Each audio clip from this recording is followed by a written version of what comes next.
UP ATS कडून मोठ्या कटाचा पर्दाफाश। मुरादाबादमधून शहजाद नामक तरुणाला अटक। शहजादनं अनेकांना प्रशिक्षणासाठी पाकमध्ये पाठवलं असल्याचं तपासात समोर। लष्कर-ए-तोयबाचा सहसंस्थापक आमिर हमाजवर गोळीबार। लाहोरच्या रुग्णालयात उपचार। पाकिस्तानात मागील 3 महिन्यात 3 दहशतवाद्यांचा खात्मा। अज्ञातांचा पुढचा टार्गेट आमिर हमजा। बीएसएफनं एका पाकिस्तानी नागरिकाला अमृतसरच्या शहापूर सीमा चौकीवरून अटक केली। पाकिस्तानी नागरिकाची चौकशी सुरू।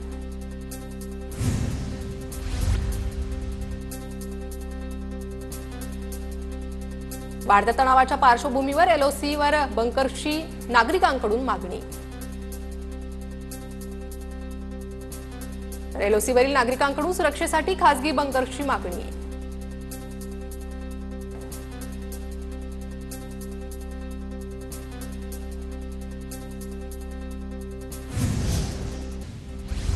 खासदार श्रीकांत शिंदेंच्या नेतृत्वातील शिष्टमंडळ आज यूएई दौरा करणार, तर खासदार संजय झा आपल्या शिष्टमंडळासोबत उद्या जपान दौऱ्यावर जाणार। सोनिया गांधी आणि राहुल गांधींना 142 कोटींचा फायदा झाला। गांधी कुटुंबाकडून गुन्ह्यात मिळालेल्या पैशातून मनी लॉन्ड्रिंग। नॅशनल हेराल्ड प्रकरणात ईडीचा न्यायालयात मोठा आरोप। पुण्यातील वैष्णवी हगवणे मृत्यू प्रकरणाची राष्ट्रीय महिला आयोगाकडे दखल। पोस्टमार्टममध्ये अंगावर जखमांचा उल्लेख। राष्ट्रीय महिला आयोगाचे निष्पक्ष आणि वेळेत चौकशी करण्याचे आदेश। 3 दिवसात अहवाल सादर करा। पोलीस महासंचालकांना आदेश। राजेंद्र हगवणेला अजून अटक का नाही? हगवणे कुटुंबियाकडून माझ्या मुलीचा छळ। वैष्णवीचे वडील अनिल कसपटे यांचा सवाल। दरम्यान वैष्णवी हगवणे या राष्ट्रवादीचे नेते राजेंद्र हगवणेंच्या सून, सासू, नवरा, नणंद अटकेत, तर दीर आणि सासरे राजेंद्र हगवणेंचा शोध सुरू। अजित पवार वैष्णवीच्या लग्नात आले होते। फॉर्च्युनर तुम्ही दिली की मागितली असं दादांनी विचारलं होतं। वैष्णवीचे वडील अनिल कसपटेंची माहिती। वैष्णवी हगवणेंना अमानुष मारहाण। हगवणे कुटुंबातील पुरुष गायब कसे होऊ शकतात? खासदार सुप्रिया सुळेंचा सवाल। तर वैष्णवीसाठी जी लढाई लढावी लागेल ती मी लढणार। सुळेंकडून मदतीचं आश्वासन। राज्यात आता अवघ्या 200 रुपयांमध्ये जमिनीची हिस्से वाटप मोजणी होणार। महसूल मंत्री चंद्रशेखर बावनकुळेंचा महत्त्वपूर्ण निर्णय। शेतकऱ्यांवर आर्थिक भार पडू नये म्हणून शासनाचा मोठा निर्णय। अमरावतीत काँग्रेसच्या वतीनं भव्य ट्रॅक्टर मोर्चा। शेतकऱ्यांची कर्जमाफी आणि इतर मागण्यांसाठी मोर्चा। काँग्रेसचे प्रदेशाध्यक्ष हर्षवर्धन सपकाळांच्या नेतृत्वात मोर्चाचं आयोजन।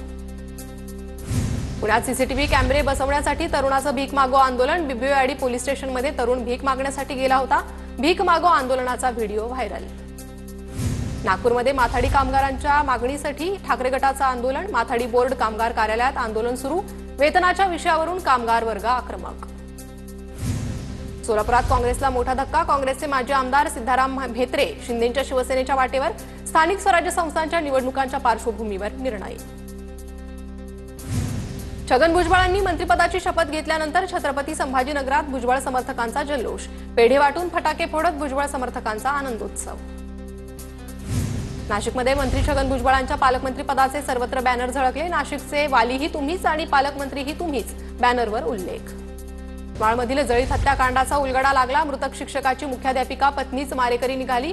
मृतदेहाची विल्हेवाट लावण्यासाठी मदत करणारे 3 विधी संघर्षग्रस्त बालक ताब्यात। जानेवारीपासून राज्यभरात कोरोनाचे 106 रुग्ण। मुंबईत 95 नवीन कोरोना रुग्णांची नोंद, तर नागपुरात 3, तर कोल्हापूर जिल्ह्यात 3 कोरोनाची लागण। आजपासून 24 मे पर्यंत राज्यभरात अनेक ठिकाणी पावसाचा अंदाज। पुढील 4 दिवस मुंबई कोकणासह राज्यात पाऊस बरसणार। 30 ते 40 किलोमीटर वेगाने वारे वाहण्याचा हवामान खात्याचा अंदाज।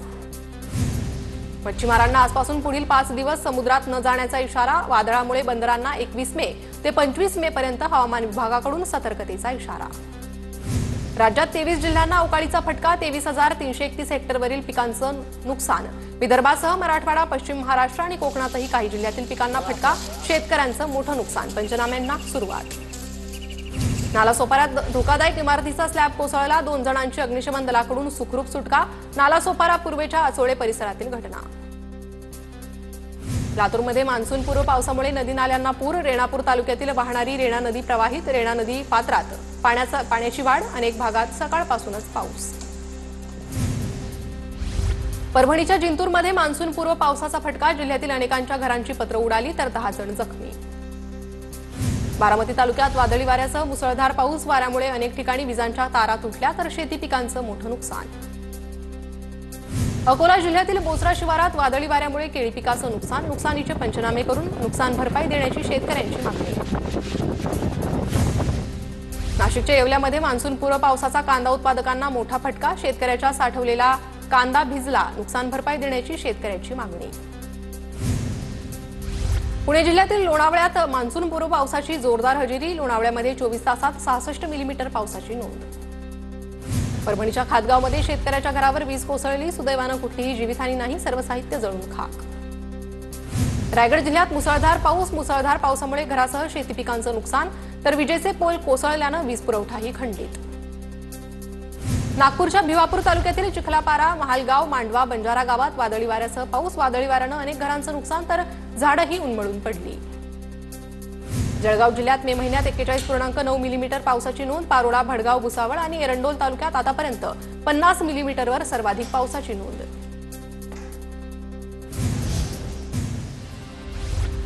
गोव्यातील म्हापसा शहरात जोरदार पाऊस. म्हापसा शहरातील रस्ते पाण्याखाली. जनजीवन ठप्प. पुरातून गाडी काढताना एक दुचाकी स्वार थोडक्यात वाचला.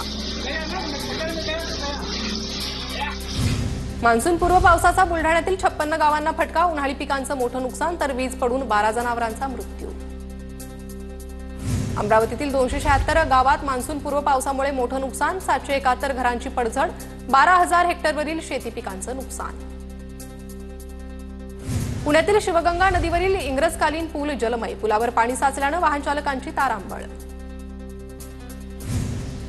धाराशिव डेपोच्या लांब पल्ल्याच्या एसटी बसला गळती. तिकिटाचे पैसे देऊनही प्रवाशांची तारांबळ. प्रवासी महिला आणि लहान मुलांचा उभे राहून प्रवास. गोंदिया जिल्ह्यात रब्बी धान कापणीला सुरुवात. मजुरांच्या टंचाईमुळे धान कापणीसाठी आधुनिक हार्वेस्टरचा मोठ्या प्रमाणात वापर. गोंदिया जिल्हा बँकेकडून 175 कोटींचं पीक कर्ज वाटप. 25,253 शेतकऱ्यांकडून कर्जाची उचल. खरीप हंगामासाठी शेतकऱ्यांना पीक कर्जाचा मोठा आधार. बुलढाण्यात ठिकठिकाणी वादळी वाऱ्यासह मुसळधार पावसाच्या सरी कोसळल्या. रस्त्यावरील चिखलामुळे ट्रॅक्टर पैनगंगा नदीत पलटी. सुदैवानं जीवितहानी नाही. नाशिकच्या सिन्नर तालुक्यातील सोनागिरीमध्ये वीज अंगावर पडल्यानं एका नागरिकाचा मृत्यू. रवींद्र प्रभाकर बोडके असं मृत्यू झालेल्या व्यक्तीचं नाव. जळगावच्या यावलमध्ये दुचाकीची स्कूल बसला धडक. अपघातात 2 जणांचा मृत्यू. रस्त्याच्या दुरावस्थेमुळे अपघात झाल्याचा स्थानिकांचा आरोप. चंद्रपूरच्या बल्लारपूरमध्ये घरफोडी प्रकरणी पोलिसांची मोठी कारवाई. 5 आरोपींना अटक. 3 आरोपी अल्पवयीन असल्याची माहिती. डब्ल्यूसीएल अधिकाऱ्याच्या घरी चाकूचा धाक दाखवून लूट केल्याचा प्रकार. सांगलीत एसबीआय बँकेच्या एटीएमवर दरोडा. 16 लाख रुपयांची रोकड लंपास. पोलिसांकडून शोध सुरू.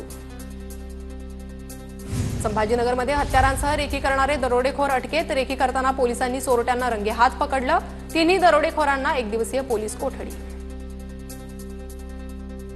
बीडच्या केज शहरातील साईनगर भागात घरफोडी. 5,25,000चा ऐवज लंपास. तक्रार दाखल. पोलिसांकडून शोध सुरू. सोलापूरच्या करमाळा डिकसळच्या धोकादायक पुलावरून जीवघेणी वाहतूक सुरू.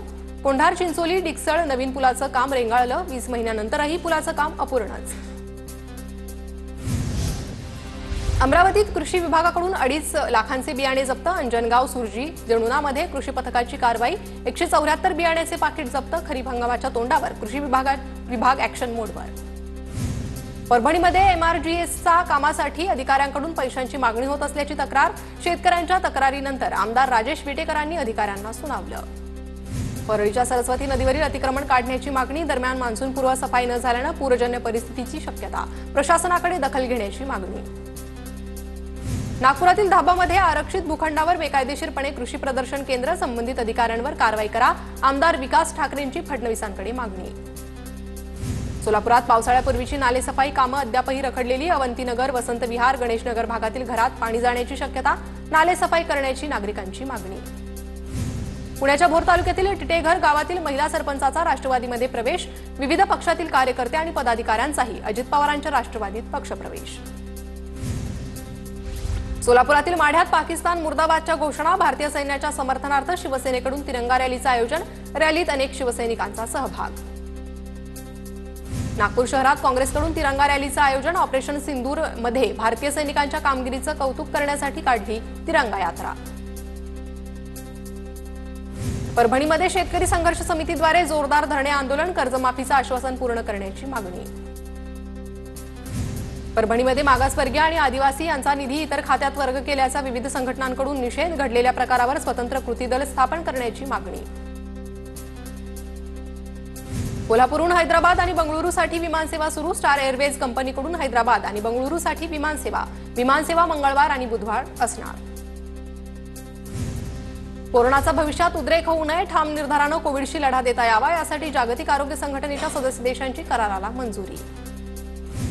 पालिका निवडणूक 2017च्याच प्रभाग रचनेनुसार होणार. 227 प्रभागांमध्ये निवडणुकीसाठी तयारी सुरू. सूत्रांची माहिती. पंतप्रधान मोदींच्या हस्ते उद्या नागपुरातील सुभाषचंद्र बोस इतवारी रेल्वे स्टेशनचं लोकार्पण. व्हिडिओ कॉन्फरन्सद्वारे हिरवी झेंडी दाखवणार. ज्येष्ठ शास्त्रज्ञ आणि अणुऊर्जा आयोगाचे माजी अध्यक्ष MR श्रीनिवासन यांचं निधन. पहिली संशोधन अणुभट्टी उभारण्यात डॉक्टर होमी भाभा यांच्यासोबत श्रीनिवासन यांचं मोलाचं योगदान. IPL दरम्यान पाऊस झाल्यास सामन्यांसाठी 2 तासांचा अतिरिक्त वेळ. पावसाच्या शक्यतेमुळे IPLमध्ये नवा नियम लागू. राजस्थान रॉयल्स विरुद्ध चेन्नई सुपर किंग्स सामन्यानंतर वैभव सूर्यवंशी धोनीच्या पाया पडला. वैभवच्या या कृतीचं सर्वांकडून कौतुक. मुंबईत अचानक आलेल्या पावसामुळे वाहतूक कोंडी निर्माण. वाहतूक कोंडीमुळे गृहराज्यमंत्री योगेश कदम यांचा मुंबई मेट्रोनं प्रवास. मुंबईत भुयारी मेट्रोतून 10 दिवसात 4.5 लाख नागरिकांचा प्रवास. दुसरा टप्पा सुरू झाल्यानंतर प्रवासी संख्या वाढण्यास सुरुवात. मुंबईतील मिठी नदी घोटाळ्यात ईडीची एंट्री. मिठी नदी स्वच्छतेसाठी 65 कोटी रुपयांचा घोटाळा. व्यक्तींची ईडी लवकरच झाडाझडती करण्याची शक्यता.